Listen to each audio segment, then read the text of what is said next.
Hello guys, welcome to practical project engineering.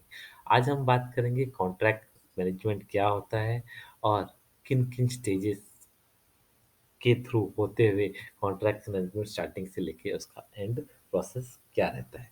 तो basically हमने इस पर्टिकुलर वीडियो में कॉन्ट्रैक्ट मैनेजमेंट को 5 स्टेजेस में बांटा हुआ है। तो आइए सबसे पहले शुरुआत करते हैं फर्स्ट स्टेज। फर्स्ट स्टेज हमारी कॉन्ट्रैक्ट मैनेजमेंट में रहती है प्री अवार्ड स्टेज, जिसमें कि बेसिकली हम कहते हैं, बेसिकली टेंडरिंग स्टेज भी इसको कहा जाता है। इस टेंडरिंग स्टेज के अंदर हमारे पास अगेन 3 सब हेड रहते हैं। पहला रहता है बिजनेस प्रॉस्पेक्ट्स, जिसमें कि बेसिकली हमें एनालिटिकल स्टडी करनी पड़ती है। जब भी हमें कोई नोटिस इनवाइटिंग टेंडर आता है तो हमें उसकी कंडीशंस को प्रॉपर्ली पढ़ना चाहिए। साइट इन्वेस्टिगेशन रिपोर्ट की हमें डिमांड करनी चाहिए और प्रॉपर्ली इवन हमें ये बेस्ट रहता है कि हम साइट पे खुद जाएं और इन्वेस्टिगेशन करें और उसके उसको हम गो थ्रू करें। इन सब चीज़ों को देखते हुए हमें अपने प्रिलिमिनरी एस्टीमेट्स को तैयार करना पड़ता है। उसके बाद हमें ये देखना होता है कि जो कॉन्ट्रैक्ट हो किस तरह का, क्या वो टर्नकी है, आइटम रेट है, लमसम है, कॉस्ट प्लस है, किस तरह का वो नोटिस इनवाइटिंग टेंडर में किस तरह की वो टेंडरिंग की रिक्वायरमेंट की गई है, ताकि उसी के अकॉर्डिंगली कॉस्टिंग की जा सके। उसके बाद हमें ये देखना पड़ता है कि क्लाइंट कौन कौन सी फैसिलिटीज़ दे के रहा है, क्या कोई फ्री इशू मटेरियल है, क्या पावर इलेक्ट्रिसिटी फ्री दी जा रही है, क्या वाटर फ्री सप्लाई है नहीं है, क्या एक बहुत ज़रूरी होता है क्या स्पेस दी जा रही है, क्या, ताकि ये लॉजिस्टिक प्लानिंग इसके अकॉर्डिंगली हो सके। अगर स्पेस की अवेलेबिलिटी कम है तो जाहिर है कि during execution for the plant and machinery, for the rebarring yard, for shuttering yard हो सकता है आसपास स्पेस लेनी पड़ी, जिसके लिए हो सकता है रेंटल भी एक एक्स्ट्रा कॉस्ट आ सकती है। उसका स्ट्रक्चरल रिक्वायरमेंट देखने की based on the place of execution, वहाँ की क्या स्टैच्यूरी रिक्वायरमेंट्स हैं, क्या क्लाइंट चाहता है, कौन कौन सी स्टैच्यूरी रिक्वायरमेंट्स फुलफिल करनी है, उसकी क्या इम्प्लीकेशंस हैं, कोई स्पेशल रिस्पॉन्सिबिलिटीज़ हैं विद रिस्पेक्ट टू डिज़ाइन, या कोई लाइबिलिटीज़ हैं। काफ़ी बार क्लाइंट हो सकता है कि वो अपना प्रोजेक्ट को as an green building project लाने की कोशिश कर रहा, तो हो सकता है उसके लिए कुछ स्पेशल काइंड ऑफ मटेरियल्स का यूज़ करना पड़े। तो ये सब चीज़ें भी टेंडर के टाइम ध्यान देनी चाहिए। उसके बाद काफ़ी बार क्लाइंट बेसिक प्राइजेस वगैरह मेंशन करके रखता है कॉन्ट्रैक्ट में, वो देखना ज़रूरी है।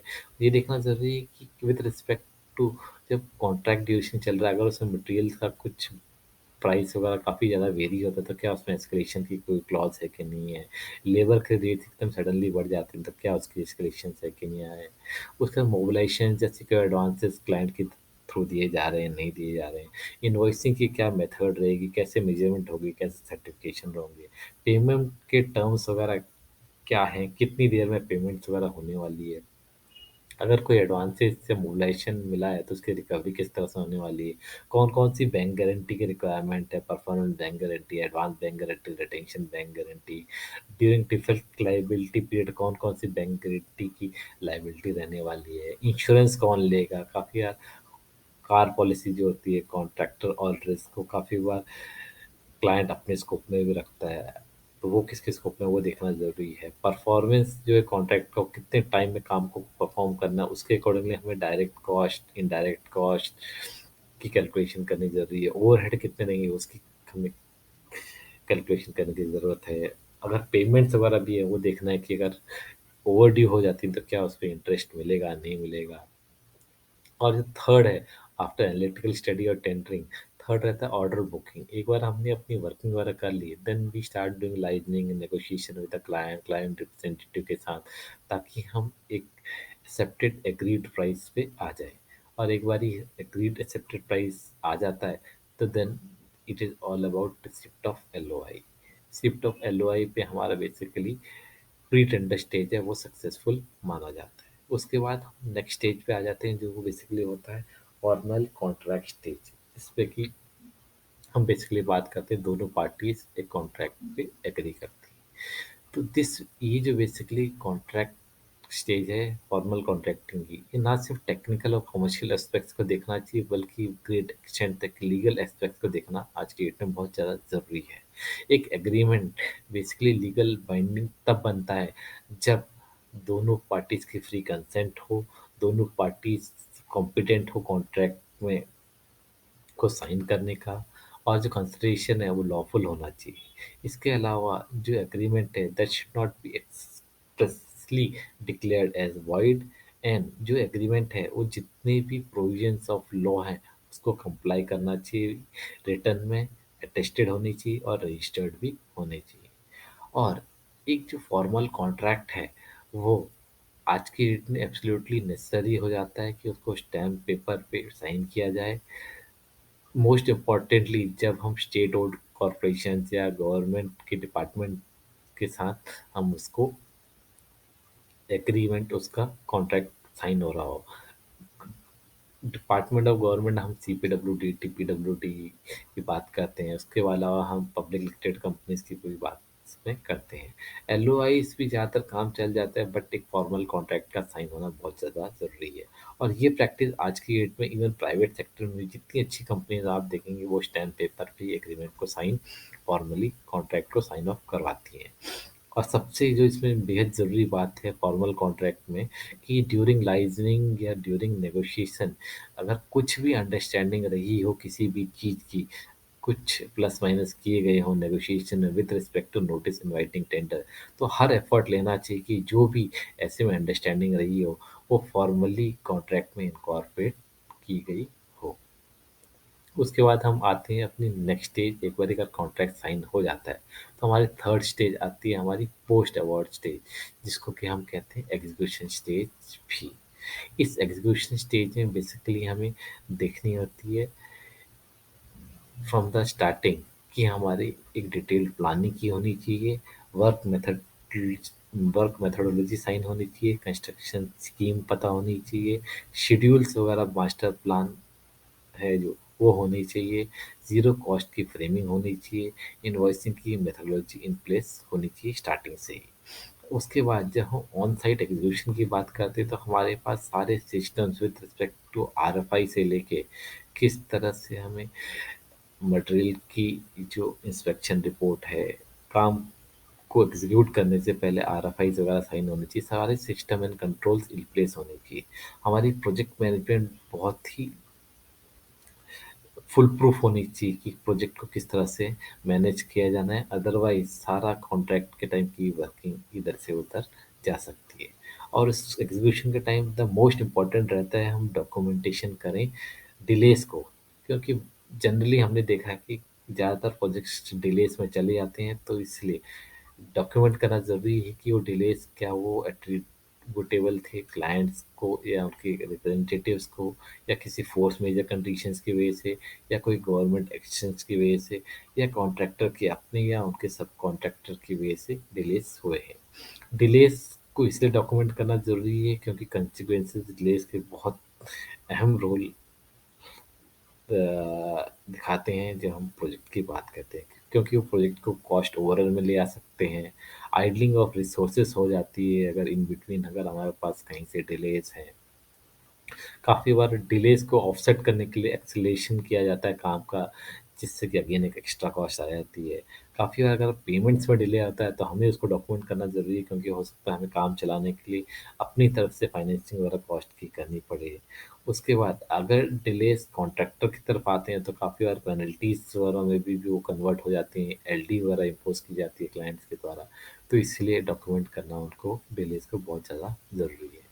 तो नॉट ओनली दीज, इवन जब हम एग्जीक्यूशन करते हैं तो हमें ये भी देखना पड़ेगा कि जितना हमारा स्कोप ऑफ वर्क है, प्लस जनरली कॉन्ट्रैक्ट में मेंशन रहता है कि +-5% या 10% का वेरिएशन क्वांटिटीज अलाउड है with in for the same rate.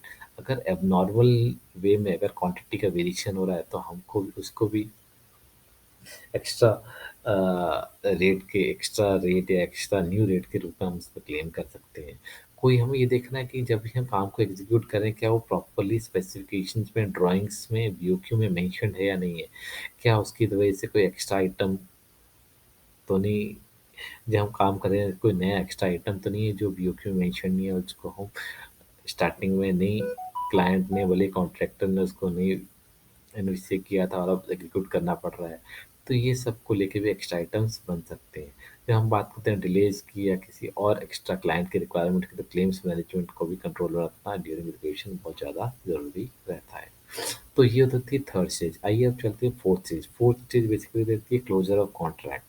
Closure of contract में हमें बेसिकली ध्यान देना पड़ता है कि प्रॉपरली रिकंसिलेशन ऑफ बिलिंग की गई है, मेजरमेंट्स एंड सर्टिफिकेशन प्रॉपरली किए गए हैं, अगर क्लाइंट ने कोई फ्री इशू मटेरियल दिया अगर उसका प्रॉपर रिकंसिलेशन हुआ है, क्लेम्स अगर कोई डालेंगे तो उसका प्रॉपरली फॉलोअप्स होना चाहिए, final bill although RA bills जल्दीबाजी में डाले जाते हैं, काफ़ी आइटम छूट जाते हैं, फाइनल बिल में each and everything should be involve, BGs performance BG advance BG retention BGs कोई है उसका रिट्रीवल करना चाहिए, इंश्योरेंस पॉलिसीज का क्लोज आउट करना चाहिए, डिपॉजिट्स वगैरह अगर कोई किए गए हैं तो उसका रिट्रीवल होना चाहिए, कोई इंस्टॉलेशन वगैरह की हैं उसका डिस्पोजल होना चाहिए, कंप्लीशन सर्टिफिकेट की डिमांड होनी चाहिए फ्रॉम द क्लाइंट, उसके बाद प्रॉपरली कंप्लीशन के बाद डिफेक्ट लायबिलिटी पीरियड को भी कंप्लीट करना क्लोजर ऑफ कॉन्ट्रैक्ट के अंदर ही आता है। तो ये सब बातें तो क्लोजर ऑफ कॉन्ट्रैक्ट की होगी from the pre award stage till contract closure.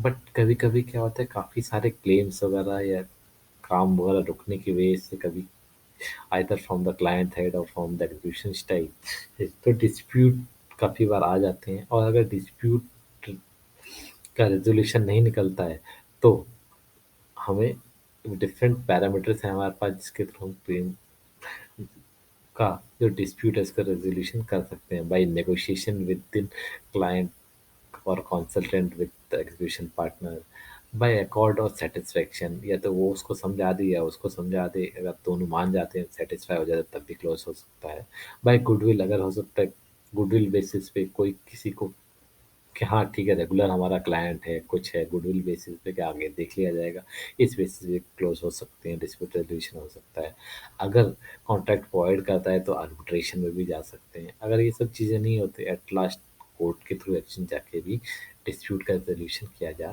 सकता है। तो ये थे बेसिकली हमारे 5 स्टेजेस जिसके अंतर्गत हमने बताया कि किस तरह से कॉन्ट्रैक्ट मैनेजमेंट है स्टार्टिंग से लेके एंड तक एक प्रोजेक्ट साइकिल में एक बहुत अहम भूमिका अपनाता है।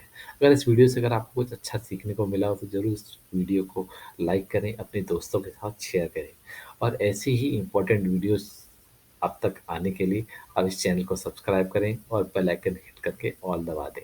आप हमें ये भी कमेंट बॉक्स में बता सकते हैं कि अगली वीडियो आपको किस पर्टिकुलर टॉपिक चाहिए, हम उस टॉपिक को ज़रूर कवर करने की कोशिश करेंगे। तो थैंक यू।